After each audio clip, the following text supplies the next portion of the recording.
Well, hey there, welcome back. So, where we got to last week in our story, Paul is in prison and the Philippians have sent him some support. And that has got to him, but unfortunately, the person bringing the support, a guy by the name of Epaphroditus, has come down sick.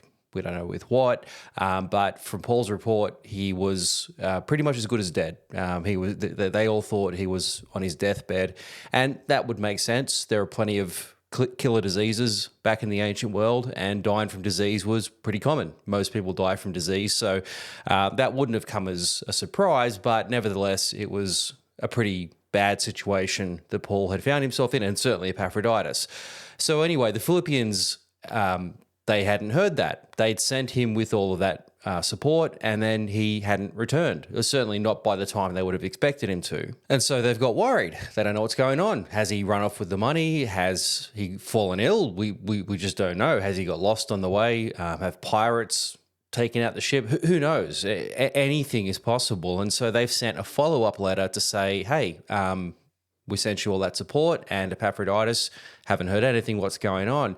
And so Paul is responding to that situation or to that letter with our Philippians. So to say, look, number one, Epaphroditus is fine, but also thank you for the support, and also to give them an update on the circumstances, which is what they would have originally asked him about.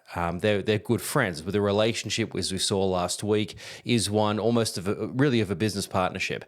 Not in the sense that it's some sort of sterile relationship, but they were obviously very close, and they really loved and respected Paul, which is why they were supporting him. So this financial support they sent was part of an ongoing set of support, or an ongoing commitment that they'd made to Paul, which was that they would support him in his missionary endeavors. And that's what they've continued to do. And we've seen examples of that already when Paul was in Corinth. They were sending him that support 10 years ago when all of it began.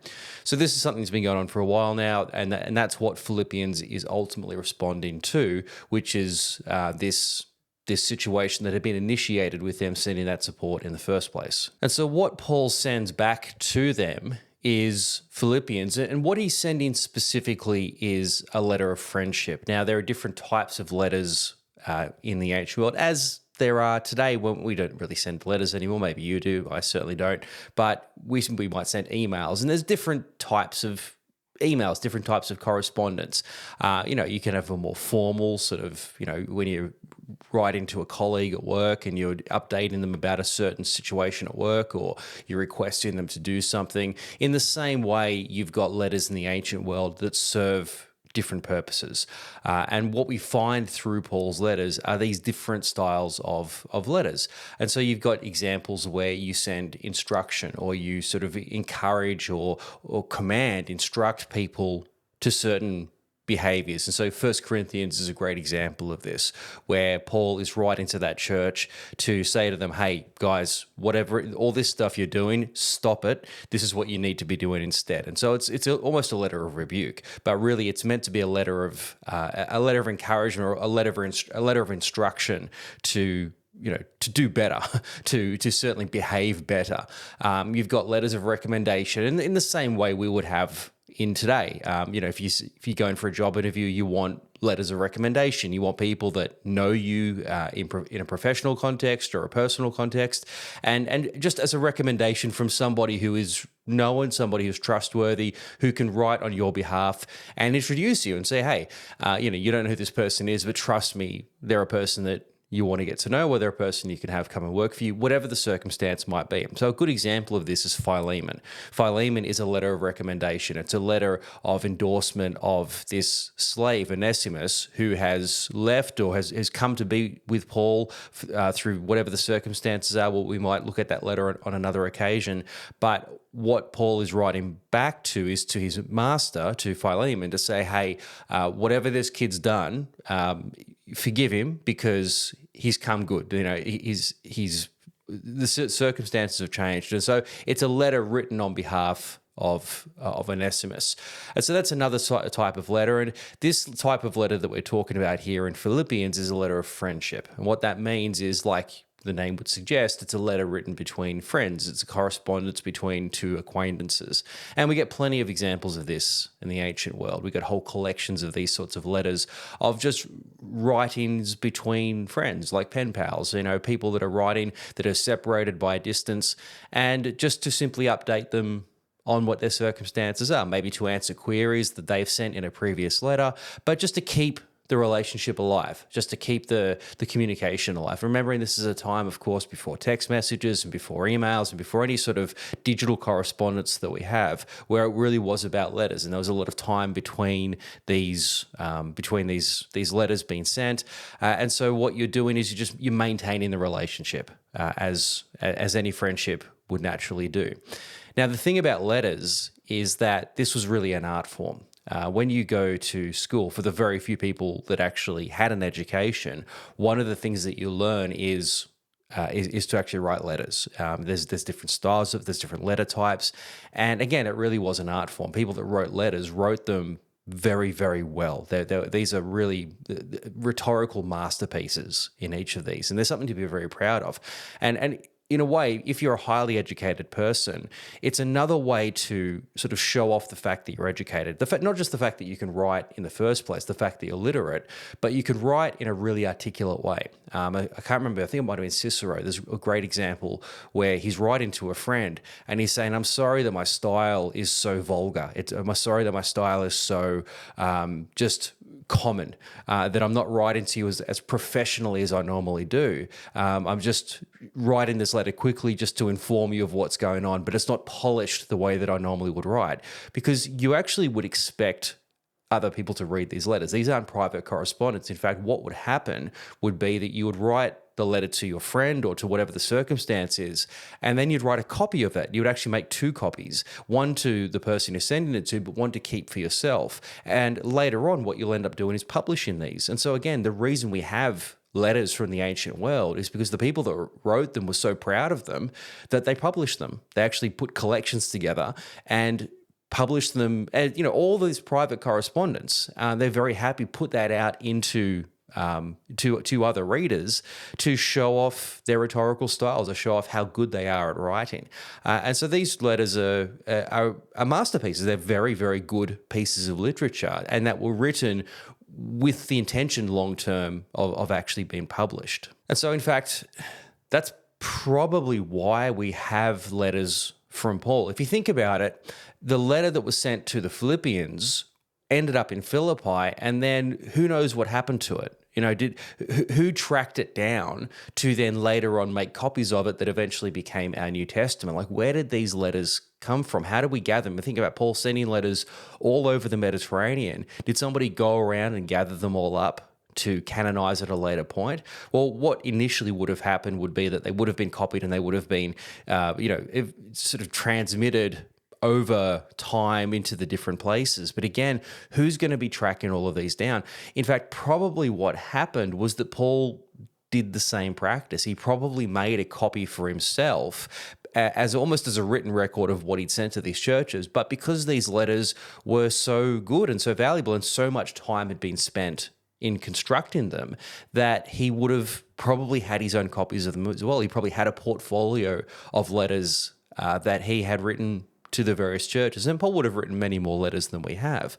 But the ones that he did write, he probably had the copies of them for himself as well. And it's almost certainly from those copies that we ended up down the line getting the letters that we have that have now been canonized in our New Testament. Now, that's hypothetical. I mean, we don't know that for certain, but that was the common practice in the ancient world. So there's no reason to say that Paul didn't do exactly the same thing. Now, at any rate, all of that to say, what that reminds us of is that a letter is something that is very, very well crafted. The time it would have taken Paul to write these letters would have been at the minimum weeks. The actual process of writing any sort of document, and certainly something as long as what Paul's writing, is very long, and it's a very tedious process. This is why Paul never actually wrote his own letters. He would have always had a scribe to do that for him, because it's just such a long process. The actual work of doing this, it takes weeks, and the reason why it does is because, well, first of all, everything's handwritten. Now you can say, well, okay, these are long letters, sure, but you could still write them out by hand in, a matter of maybe a few days, or certainly over a period of time. You could see how you could write these out by hand. That's all good and well if you know what you're going to say, but the amount of time it would take to construct the arguments that Paul is making to make them so well, it's a long process. And when you're doing that from scratch, you've got to take the time to think through what it is that you're saying. And what you have to think through is in the context of how much space you're going to take in the actual writing. Now, when we think about writing or printing things out today, we think about a ream of paper. And so you go on for, $10 or whatever it might be. You buy a thick ream of white A4 paper, and there might be 500 sheets in that. And so you can just rattle those things off as much as possible. I mean, my kids, we probably go through one of those a week with the amount of drawing and scribbling and paper planes that my kids make with this paper. And we don't think too much about it because it's so cheap. Like, paper is just so ridiculously cheap that, they can waste as much as they want. And if it entertains them for a few hours, then it was money well spent. So we just don't think about it in that context, how much it would cost to print this stuff out. But when you're talking about papyrus in the ancient world, this is really expensive material. An A5 sheet is just, so a very small sheet of papyrus can cost anywhere up to a week's wages for some people. So you're talking about an extremely, extremely expensive material that only a few people could really use anyway, because most people can't write. So when you're thinking about the actual writing of the letter, you don't have the luxury of writing out lots of drafts, and if it doesn't work, throw it out and start again. You've got to think about the final version of whatever it is that you're writing has to be done perfectly. It has to be stretched, or it has to be fitted onto that final document, or onto that final piece of papyrus absolutely perfectly, or it has to fit within the space that you have, because all of that is costing a lot of money. So what does that mean? Well, what it looks like is that you actually have to write many drafts of a letter or of whatever it is that you're writing before you do the final copy. So think about what that would look like would be that you would have these what you call wax tablets. And you can Google these. If you just look up ancient wax tablet, and you'll see what this actually looks like. And what it is, it's a small sketch pad, really. It's a thin wooden sheet of wood, and it would be a small timber frame around the edge of it, much like a picture frame. But what you would have in the middle of that, laid over the timber backing, would be a thin layer of wax. And what the idea of that is that you would scratch into the timber, scratch into the wax, whatever it is that you're going to write. And so this is what kids would use when they went to school, rather than give them lots of papyrus to learn how to write ABC on. That's a lot of money. That's a lot of wasted material. What you would give them instead is one of these wax tablets, and you can scratch into the wax whatever it is that you want to write. And so again, for kids, it's just literally writing out their ABCs, literally writing lines of poetry to learn how to write. And that's material that you're not going to keep. That would be wasted papyrus. But when you write it into wax, then you can just simply scrub it out, melt the wax and start all over again. And so what you end up with is just this piece of material that can be used again and again. It's a bit like an Etch-a-Sketch. You can just write on it, rub it out, start all over again. And in fact, we've actually got examples of these. We've found some examples of these wax tablets that have been preserved, and you can see scratched into the timber as these kids are learning to write, the alphabet literally written again and again as they're learning how to write. So we've learned a lot about what kids used to write, lines of poetry that they used to write in these, because we've found the examples, and we can still read in the timber what these kids used to write out. So anyway, all of that to say that that's a time-consuming process, and what that would mean then is that you would have to get lots of these tablets laid out in a line, and you would write out your argument full length, whatever it is that you're going to say.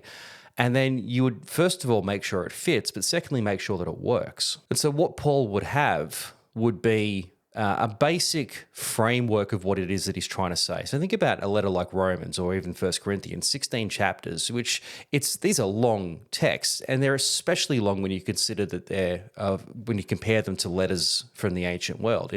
A typical letter from the ancient world is about 200 words. It's a text message, really.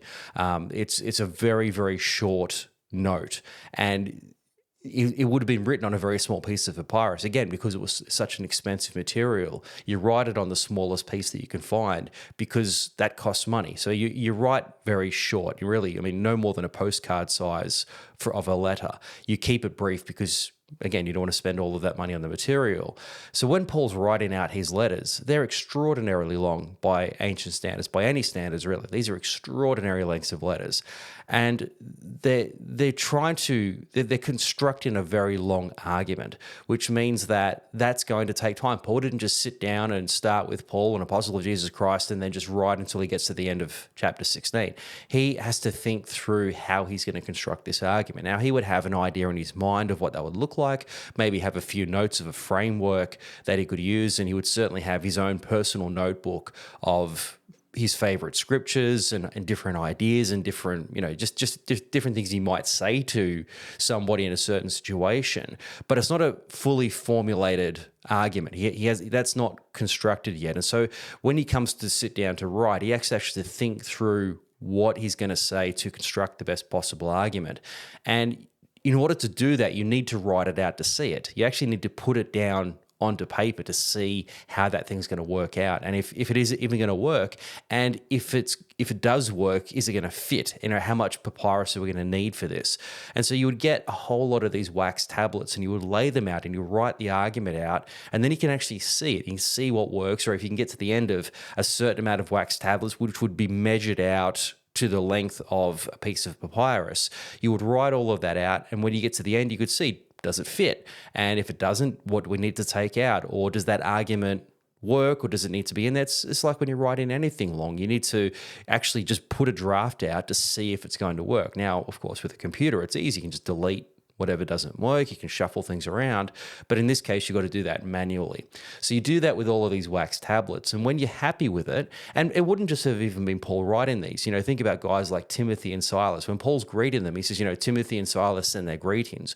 Why would they send their greetings? Well, they would have been involved in the process. They would have been part of the actual writing process of this letter, and that would be, and so they would sort of contribute their bits and pieces, and all of that would come together to formulate a draft of an argument. Now, what he would then do is give that, or sort of share that basic draft with a scribe, who would then take the days that it would take to actually write it out. And they probably bring some of their own style of language to it.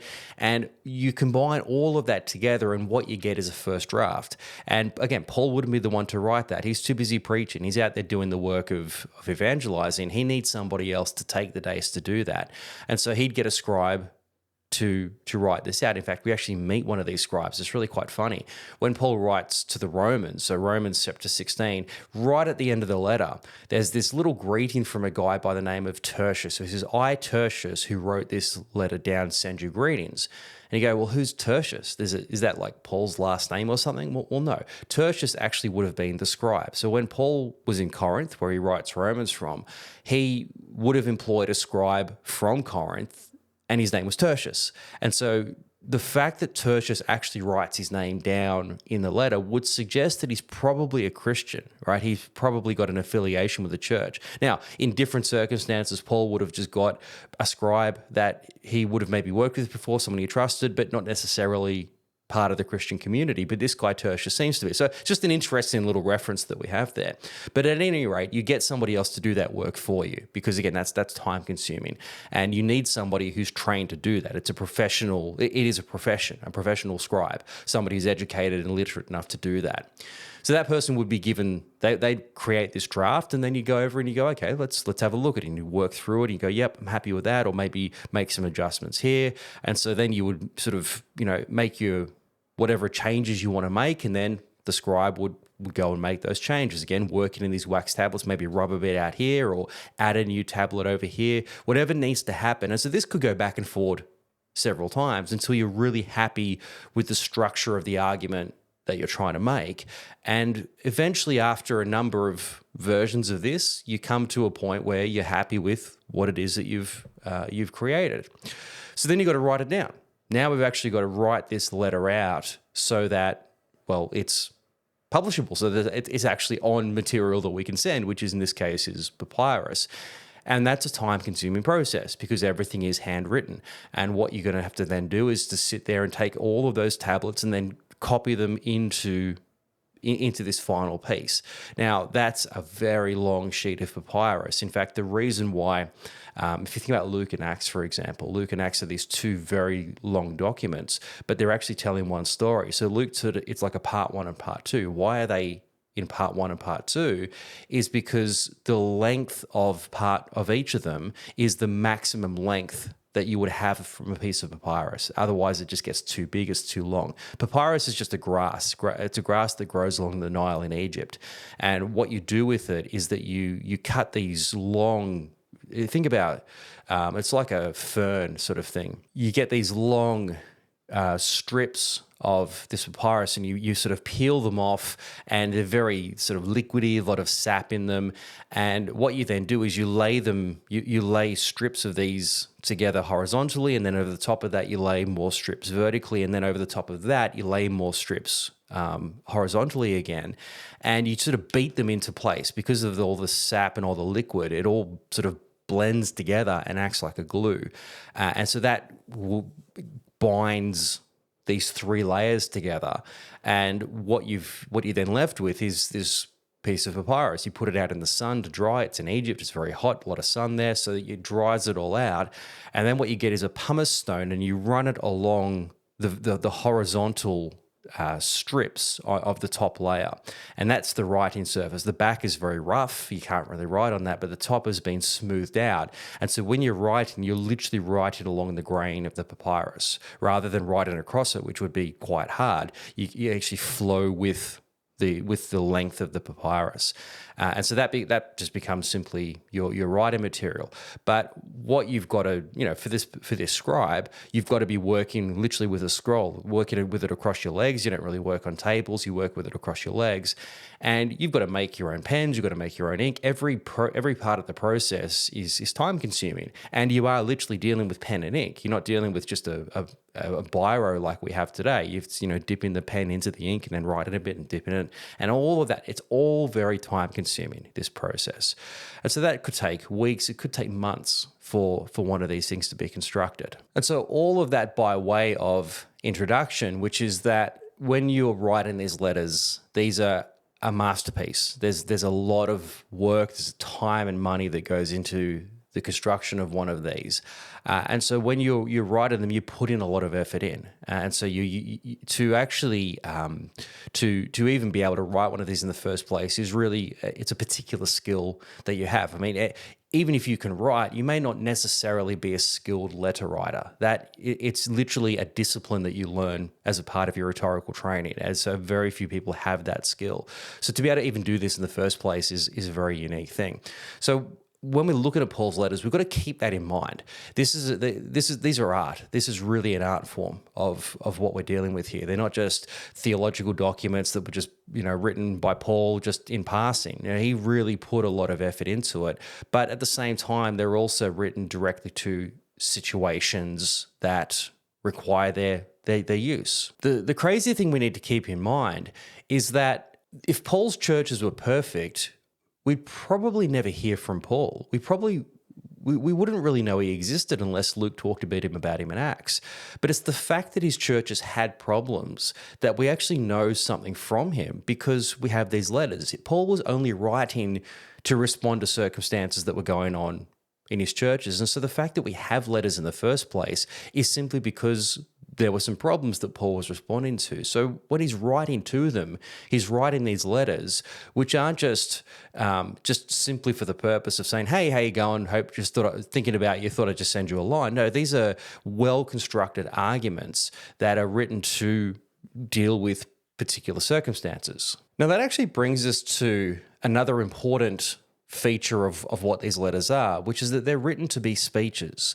Paul's letters are written as arguments to deal with particular circumstances, but they're written to a community that's actually going through some troubles. They're facing some challenges, or there's certain behaviors that are going on that that need to be addressed.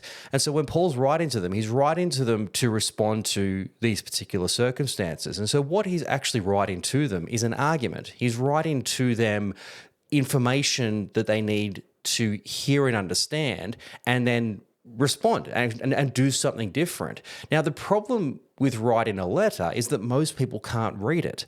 About 10% of the population was literate. So Paul could send these letters and say, pass them around and everybody have a read. That's a useless tactic because most people can't read to begin with.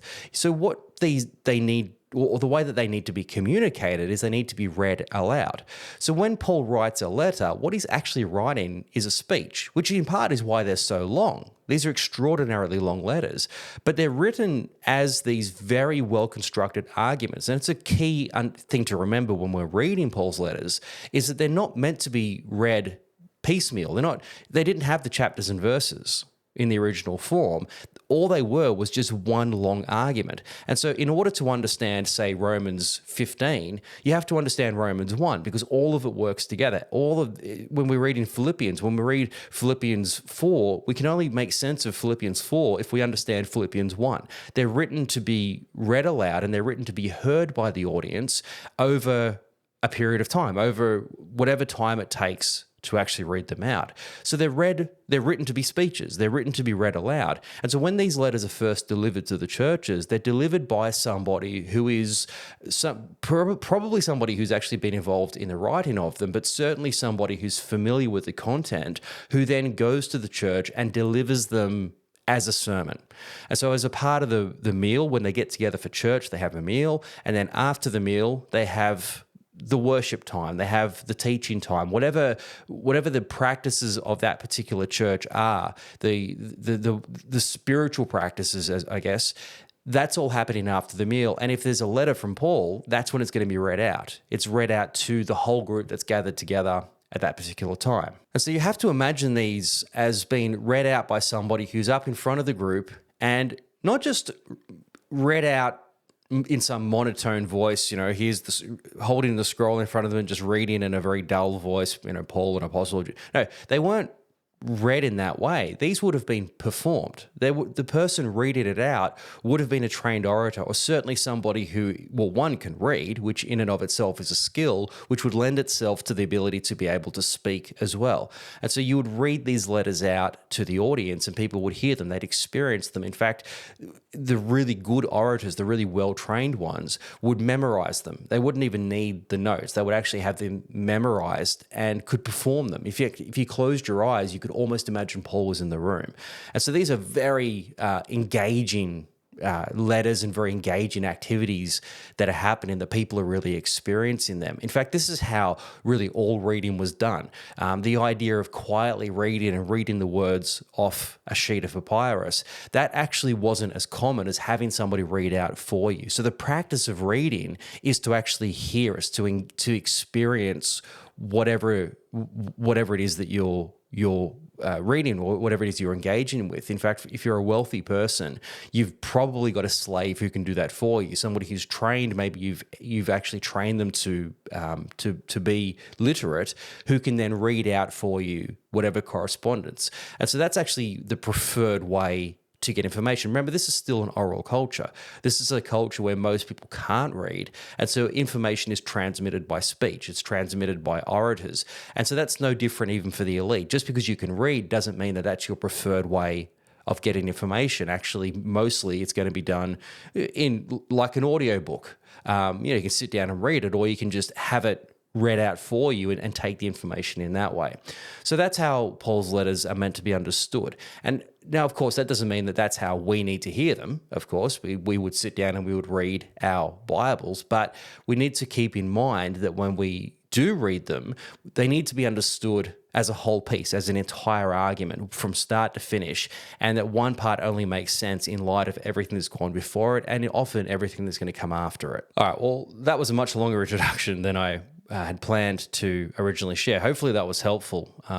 Anyway, it's too late now if it wasn't, but we are going to get to the letter. So all of that is important for us to keep in mind, is to recognize that when Paul's writing a letter, he's also writing a speech. They're two different communication styles blended into one. In fact, this is actually very unique. We don't really find other examples of this. Yes, letters were read aloud, but they were written to be letters. Paul is doing something really different with his. He's writing letters and he's following a basic format, different letter styles, yes, like the letter of friendship, but they're so much longer and they're so much more rhetorical in their style because they're written actually to be speeches. They're written to persuade and to move people to certain positions, and they're written to an audience. Again, letters in the ancient world, they're not written to groups, they're written to individuals because, again, most people can't read. Paul is doing something so unique by reading to a group, and especially to a group of illiterate people. So he's got a whole different audience in mind, a whole different dynamic that's involved in these. And so again, he's doing something that just hasn't been done before. He's taking different communication styles and he's blending them together to create something that really is unprecedented. So even just from that point alone, it's the fact that these our Bibles and the letters of Paul are just so unique, even in their own time. There's just nothing else out there like them. So it's so important for us to keep all of that in mind. These are such a unique type of material that we need to recognize that so that we can at least better understand them. At the very least, to remember that they need to be understood as a whole unit. Now, of course, we're going to take weeks to get through this, but the key thing to reading something like Philippians is to read it from start to finish. So we'll go through verse by verse, or a few verses at a time. But again, in light of this ongoing developing argument that Paul is trying to build here. Okay, I'm getting off topic again. So what he does to begin with is that he borrows the standard opening or the standard letter style. Again, I said earlier on that a typical letter is maybe a couple of hundred words at the absolute most. I mean, honestly, you've written text messages that are longer than most of the most ancient letters that we have. And what they do is they follow a very standard structure. They begin with the sender, so whoever it is that's doing the sending, and then the recipient, so to the person that it is written to, and then a greeting. So in most cases, it would be the person's name sending, the person's name receiving, so that could be literally 2 words. And then you've got a greeting. Now, in the Greek, that would be carrying, so just simply greetings or grace. It's just basically hello. That's simply what it would be. And so you've got 3 words so far. And then you've got a short prayer. I pray to the gods that this finds you in good health. In the same way as we might say, if you write in an email, it's been a while since you talked to a person, you might say, I hope this finds you well. Or it's January now, so you might say, I hope your year's got off to a good start. It's just a friendly greeting. It's not deep, it's not emotional, it's just, I just want to say that I'm thinking about you before I get to the point. So it would be a short prayer. I pray to the gods for your health, and then you get to the point. And that can be just a few sentences of information. Do this, or this is what I need you to know, or just a quick update on the circumstances, and then farewell, and that's it. It's a few words. It's literally a short text message by today's standards. Well, what Paul does with that is that he takes all of that and he just blows it out of proportion. Paul's letters are so long by our standards, but by the ancient standards, these things are enormous. Just Paul's greetings alone are longer than the typical ancient letter. It's just extraordinary what he does with these things. And so even within these greetings, there's so much content and there's so much information that we would actually just normally completely ignore. It's really, we just pass right over it as of absolutely no consequence.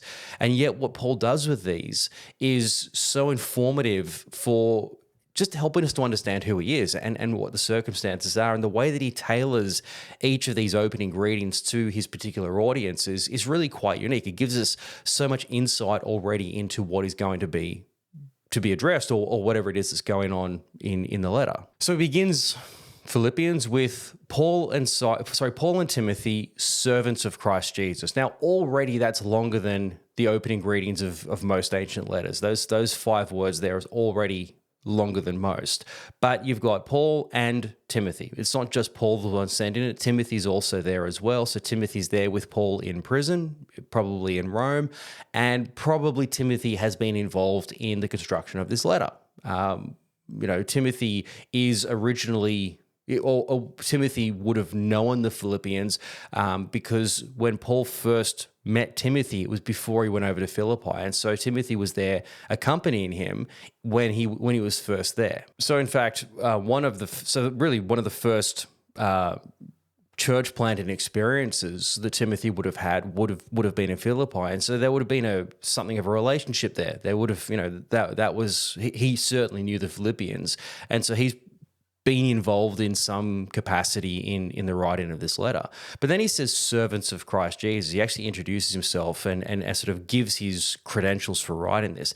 Now, again, even this is interesting. Again, I know you're going to, as I'm going through this, we're going to take a long time to work through this letter. I'm going to keep saying things that are really interesting. I think they're interesting. You may not, but I kind of think these things are. When Paul introduces himself, and his churches know him, that's the point. In almost all cases, they know him. And when they don't, he changes his greeting. So when he writes to the Romans, for example, he gives this long description about who he is. It's several verses in our Bibles. And it's Paul, an apostle of Jesus Christ, and all of these descriptions that really lay out his credentials. It's kind of like if you're trying to if you're writing to somebody and you're trying to show the authority that you have to say what it is you're about to say, you would give all of your titles or all of the letters after your name so that people know that you're somebody they need to listen to. You're not just some rando who's writing to them and like, who are you to talk to us like this? So Paul will give his credentials according to the circumstances. So in Romans, it's a really, really long description of who he is. When he's writing to the Corinthians, it's Paul, an apostle of Jesus Christ. Now in Corinth, there's questions over whether Paul's an apostle, whether he's actually somebody they should listen to anymore. So he reaffirms his credentials as an apostle. When he writes to the Galatians, he talks about being an apostle, not selected or not called by a man, but called by God, because that's the question in Galatia.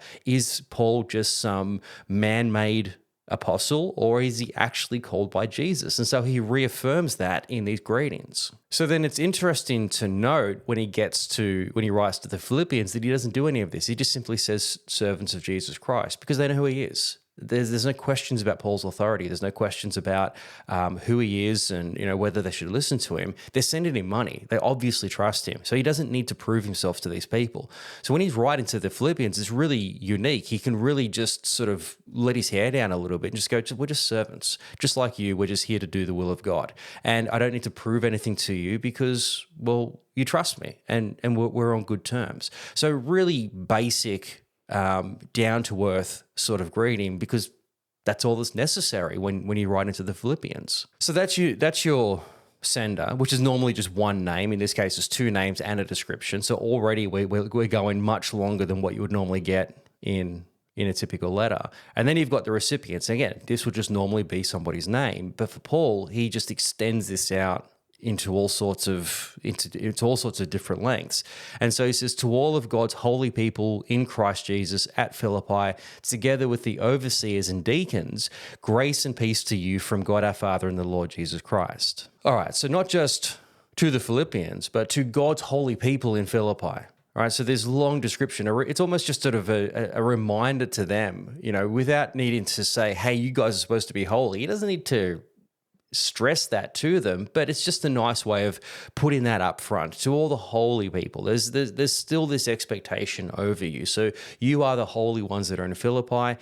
And as a reminder too, because what he's going to get to later on is something, not really a rebuke, but just a reminder of their status in the society. again, we're going to get to it later on, but there's just a way of saying to them, you do hold a special place in Philippi. You represent something bigger than yourselves, which is Christ. You are the holy ones in Philippi, as opposed to everybody else who aren't the holy ones, who aren't part of this community. And so there is that sense of a reminder of your place and the responsibility that you have. So let's incorporate that into the way I greet you, because, well, that's literally who you are. But then he talks about these overseers and deacons. Now, this is interesting because he never, ever does this in any of his other letters. He talks about these officials within the church. Now, why is he doing this? Well, because there's an official situation that he's writing about, which is the offering. And so he calls out certain people, certain leaders within the church who are, well, almost certainly the ones involved in the offering. So that's at the core of the situation, which is the money that's been sent to him. And so he's writing in response to that. This is a thank you letter. And in a way, what is formal about the letter to the Philippians is that it's a formal letter of receipt. It's to say, I have received the payment. So this is a declaration. It's a signed statement, almost, literally like a receipt of sale, to say that I've received it. It's good. Thank you very much. And so he's writing to those people who would have been responsible for collecting it in the first place, these overseers and deacons. So he actually calls them out again. Doesn't do that in any of his other churches. Doesn't call out any of the leadership positions except for in Philippi, because in this case, it actually requires that to be done. And then he says to them, grace and peace. And this is absolutely standard for Paul. Grace and peace to you. It's just like Paul would almost, it's kind of like thoughts and prayers. Like it's such a cliche statement that we almost say it glibly. And for Paul, that's almost what this is like, the grace and peace. But even that is interesting. Now, what he's doing with that is that he's taking the standard Greek greeting, which is charin. Right? It's grace. It's just hello or grace or, greetings to you. He's taking the very standard greeting. He actually says charis. It's a sort of variation on charin, but it's ultimately just the same word. It's just grace. So it's greetings to the Greeks, but then he says peace. So what is the peace from? Well, think about shalom. Peace. It's a Jewish greeting. It's a Jewish way of saying hello, peace. And so grace and shalom, charis and shalom, grace and peace. It's acknowledging the fact that we've got both in the audience. This isn't just a Greek audience. And again, remembering that the letters that we have that are written in Greek are written to other Greek speakers, and so they're written with Greek in mind. But Paul has a Jewish audience there as well. So he's kind of bringing everybody together into this greeting, into this letter. And so Jews, Greeks, grace, peace, all of you are one and the same. So I'm greeting all of you in the way that you would always greet yourselves, in the way that you would normally say hello. And so then he does what everybody does in an ancient letter. He gets to the prayer and he prays some sort of prayer for the particular audience that he's writing to. Now, again, in all ancient letters, it's a very standard sort of prayer. I pray to the gods for your good health, or I pray to the gods for your prosperity, or whatever it is that you're praying for. You don't even necessarily believe it, but you're praying for the gods to do something good for the person or give them something they don't already have. Paul never does that. He always prays for the people in the audience, but he never prays for them to have more of something new, because they have everything. What he always prays for is for an extension, or for a recognition of what it is they already have, or more of what they already have. Because in Paul's mind, in Christ, we have everything we need. There's nothing else that God can give you that you don't already have. Often what has happened is that you've actually just forgotten who you are. Paul's always responding to a situation of a behavior that would not even be happening if you remembered who you were in Christ. And this is, again, think about Corinthians, for example. He says, I thank God that God has given you all speech and all knowledge. He's blessed you with all of the gifts. He doesn't say, I pray that God would give you the gifts. You've got the gifts. The problem is you're abusing them. And so, and some of you are thinking that you don't have any. So I thank God that you've already got all of these things. So it's just a reminder to them of who they already are, because if they remembered who they were, then we wouldn't be having this conversation in the first place.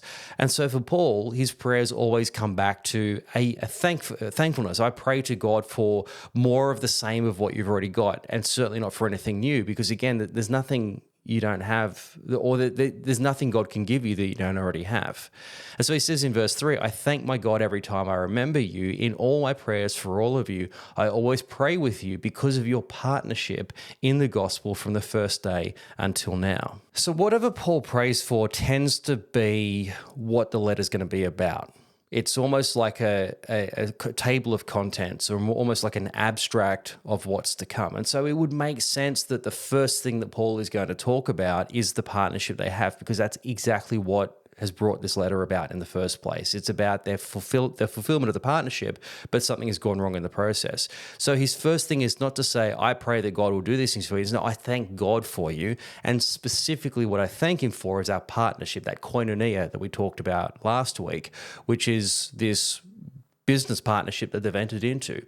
And so I thank God for this partnership that we have, and for what it is that you've done. And so that's what we're going to pray for here.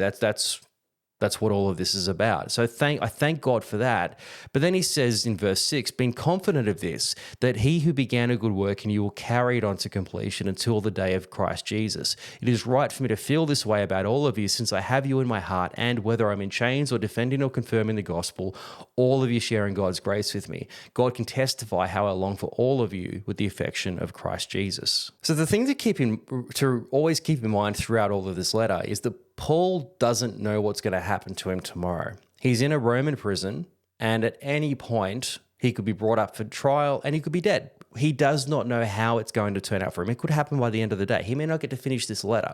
He does not know what tomorrow holds. He doesn't know what his circumstances are going to be like. And so when he's writing to them, this could very well be, in his mind, the last thing that he ever says to them. And so in a sense, what Philippians becomes is really his last word, his final word. If I don't get to say anything else to you, I want you to know this. And so he's saying, I thank my God for this partnership that we have, and also am confident that he's going to see you through. Even when I'm dead, even if I was to die tomorrow, I feel confident in you that something has been established that will continue on long after I die, long after I'm gone from this life. And so I'm confident in that. And so I don't even need to ask God for anything more. I will, but I don't need to. What I'm more overwhelmed with is my gratitude for you and for who you are. And so even because of that confidence, and you think about one of the ways that you can correct a person is to you don't necessarily have to point out what it is they've done wrong, but rather just encourage them for the things that they do well. Just encourage them towards the better behavior, that rather than say that's wrong. What about, you do this particular thing so well, and if you did more of that, you wouldn't be doing this other thing. And so I feel so confident that you'll continue on, so that even if there are any problems, I know that you're better than that. It's, it might be just that you've had a bad day, because that's actually not the sort of people that you are. So I'm confident in who you are, that you will continue on. You're a good church. You're a good group of people. And I'm thankful for that. And so then he gets to a prayer, and it is a prayer for something, but again, it's more of the same. So this is verse 9, and this is my prayer, that your love may abound more and more in knowledge and depth of insight, so that you may be able to discern what is best and may be pure and blameless for the day of Christ, filled with the fruit of righteousness that comes through Jesus Christ, to the glory and praise of God. So again, it's not praying for anything new. It's praying for more of the same. And in this case, I pray for your love to abound. Now, there is one tiny little problem that Paul's going to deal with later on, which is some division or an argument that is happening between a couple of the people in the church. There's not a lot going wrong in the church, but there is this one small issue that he wants to deal with later on. And so what he's praying for here is just an abundance of the love that they already have. If they have an abundance of this love, they wouldn't have these divisions. They wouldn't have this argument that's going on. So he's setting them up for what's coming later on, but he's doing that by building up the very thing that is going to hopefully alleviate the problem later on. So I pray for an abundance of love that brings with it a certain type of knowledge. If you love the way that Christ loves, you'll see things differently. You'll have a different type of knowledge. And so this is, I pray for an abundance of love that will manifest itself in knowledge, but he talks about knowledge in two different ways. This is in knowledge and in depth of insight. Now, the first word, epignosis, is one you wouldn't be familiar with, but it sort of just talks about normal knowledge, the sort of knowledge that would come through receiving information. So you give me information, and so now I have knowledge. I have some understanding of something that I didn't understand before. But the second thing that he talks about is this depth of insight. And the word he uses here is the word aesthesis. Now, you would know this word from the word aesthetics. It's a type of knowledge that you can't get to necessarily empirically. You can read information and you can learn knowledge through that, but aesthetics is a different thing. It's a sensory type of knowledge. So typically you think about aesthetics in art or in design, where you look at something and you just know that it's good. You know that it's beautiful, or you maybe know that it's ugly or there's something wrong with it. You can't explain why, but there's an aesthetic about it. There's something about it that just hits you in a different way.